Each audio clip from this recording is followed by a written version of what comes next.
Another day, another story. Literary critics, historians, avid readers, and even casual readers will all have different opinions on which novel is truly the greatest book ever written. Is it a novel with beautiful, captivating figurative language?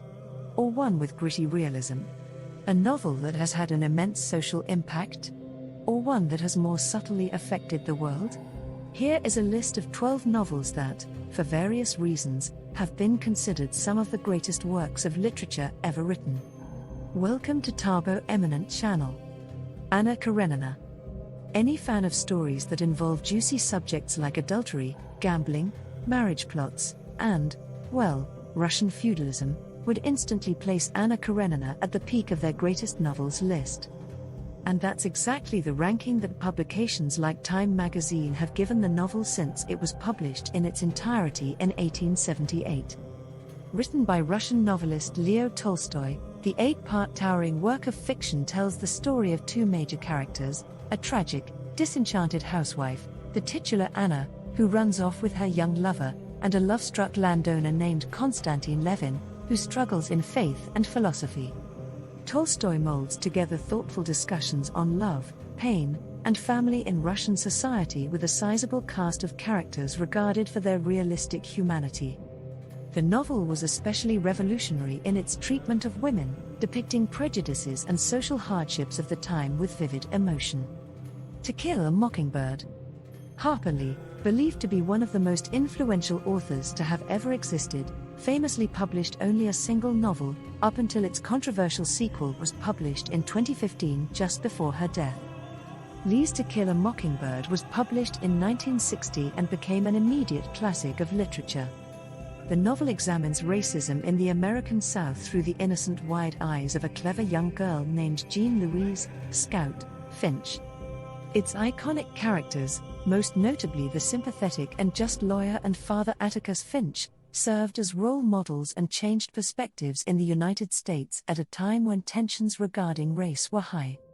To Kill a Mockingbird earned the Pulitzer Prize for Fiction in 1961 and was made into an Academy Award-winning film in 1962, giving the story and its characters further life and influence over the American social sphere.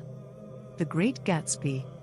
F. Scott Fitzgerald's The Great Gatsby is distinguished as one of the greatest texts for introducing students to the art of reading literature critically, which means you may have read it in school. The novel is told from the perspective of a young man named Nick Carraway who has recently moved to New York City and is befriended by his eccentric nouveau riche neighbor with mysterious origins, Jay Gatsby. The Great Gatsby provides an insider's look into the jazz age of the 1920s in United States history while at the same time critiquing the idea of the American dream. Perhaps the most famous aspect of the novel is its cover art, a piercing face projected onto a dark blue night sky and lights from a cityscape, an image that is also found, in a slightly different configuration, within the text itself as a key symbol. 100 Years of Solitude. The late Colombian author Gabriel Garcia Marquez published his most famous work, 100 Years of Solitude, in 1967. The novel tells the story of 7 generations of the Buendia family and follows the establishment of their town Macondo until its destruction along with the last of the family's descendants. In fantastical form, the novel explores the genre of magic realism by emphasizing the extraordinary nature of commonplace things while mystical things are shown to be common.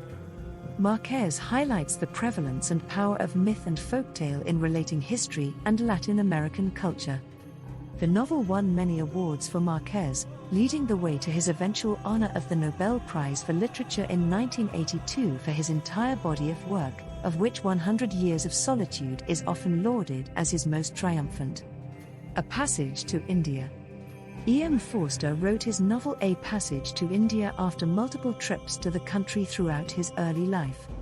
The book was published in 1924 and follows a Muslim Indian doctor named Aziz and his relationships with an English professor, Cyril Fielding, and a visiting English schoolteacher named Adela Quested. When Adela believes that Aziz has assaulted her while on a trip to the Marabar caves near the fictional city of Chandrapur, where the story is set, tensions between the Indian community and the colonial British community rise.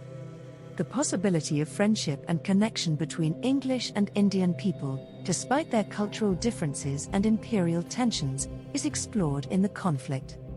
The novel's colorful descriptions of nature, the landscape of India, and the figurative power that they are given within the text solidifies it as a great work of fiction. Invisible Man. Often confused with H.G. Wells's science fiction novella of nearly the same name, just subtract Eyre, Ralph Ellison's Invisible Man is a groundbreaking novel in the expression of identity for the African American male. The narrator of the novel, a man who is never named but believes he is invisible to others socially, tells the story of his move from the South to college and then to New York City. In each location he faces extreme adversity and discrimination, falling into and out of work, relationships, and questionable social movements in a wayward and ethereal mindset. The novel is renowned for its surreal and experimental style of writing that explores the symbolism surrounding African American identity and culture. Invisible Man won the U.S. National Book Award for Fiction in 1953. Don Quixote. Miguel de Cervantes' Don Quixote, perhaps the most influential and well-known work of Spanish literature, was first published in full in 1615. The novel, which is very regularly regarded as one of the best literary works of all time, tells the story of a man who takes the name Don Quixote de la Mancha and sets off in a fit of obsession over romantic novels about chivalry to revive the custom and become a hero himself. The character of Don Quixote has become an idol and somewhat of an archetypal character, influencing many major works of art, music, and literature since the novel's publication. The text has been so influential that a word, Quixotic, based on the Don Quixote character, was created to describe someone who is foolishly impractical, especially in the pursuit of ideals, especially marked by rash, lofty romantic ideas or extravagantly chivalrous action. Beloved. Toni Morrison's 1987 spiritual and haunting novel Beloved tells the story of an escaped slave named Seta who has fled to Cincinnati, Ohio, in the year 1873. The novel investigates the trauma of slavery even after freedom has been gained, depicting Seta's guilt and emotional pain after having killed her own child, whom she named Beloved, to keep her from living life as a slave. A spectral figure appears in the lives of the characters and goes by the same name as the child, embodying the family's anguish and hardship and making their feelings and past unavoidable. The novel was lauded for addressing the psychological effects of slavery and the importance of family and community in healing. Beloved was awarded the Pulitzer Prize for Fiction in 1988. Mrs. Dalloway. Possibly the most idiosyncratic novel of this list, Virginia Woolf's Mrs. Dalloway describes exactly one day in the life of a British socialite named Clarissa Dalloway. Using a combination of a third-person narration and the thoughts of various characters, the novel uses a stream of consciousness style all the way through. The result of this style is a deeply personal and revealing look into the characters' minds, with the novel relying heavily on character rather than plot to tell its story. The thoughts of the characters include constant regrets and thoughts of the past, their struggles with mental illness and post-traumatic stress from World War I, and the effect of social pressures. The novel's unique style, subject, and time setting make it one of the most respected and regarded works of all time. Things fall apart. The Western canon of great literature often focuses on writers who come from North America or Europe and often ignores accomplished writers and amazing works of literature from other parts of the world.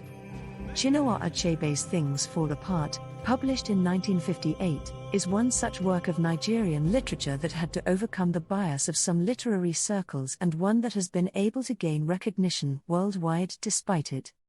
The novel follows an Igbo man named Okonkwo, describing his family, the village in Nigeria where he lives, and the effects of British colonialism on his native country.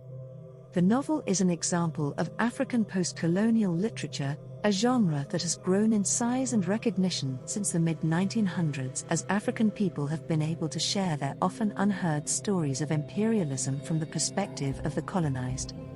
The novel is frequently assigned for reading in courses on world literature and African studies. Jane Eyre. Charlotte Bronte's Jane Eyre, another novel often assigned for reading in school, was initially published in 1847 under the pseudonym Currer Bell to disguise the fact that the writer was a woman. Fortunately, a lot has changed with regard to women in literature since 1847, and Bronte now receives the credit she deserves for one of the most groundbreaking novels about women in history. At a time when the author felt compelled to hide her true identity, Jane Eyre provided a story of individualism for women. The novel's eponymous character rises from being orphaned and poor into a successful and independent woman. The work combines themes from both Gothic and Victorian literature, revolutionizing the art of the novel by focusing on the growth in Jane's sensibility with internalized action and writing. The color purple. Though the epistolary novel, a novel in the form of letters written by one or more characters, was most popular before the 19th century, Alice Walker became a champion of the style with her 1982 novel The Color Purple, which won a Pulitzer Prize and a National Book Award. Set in the post-Civil War American South, the novel follows a young African-American girl named Celie into adulthood in letters she writes to God and to her sister Nettie. Celie faces sexual abuse by her father and eventually her husband, chronicling her own suffering and growth as well as that of her friends and family. The novel explores themes of sexism, racism, gender, sexual orientation, and disability through its grouping of disadvantaged and damaged characters who, over time, grow to shape their own lives. The story was adapted into an Academy Award-nominated film in 1985 that, despite widespread critical acclaim, was notoriously snubbed of all 11 awards it was nominated for. Thanks for watching. Request you to subscribe the channel.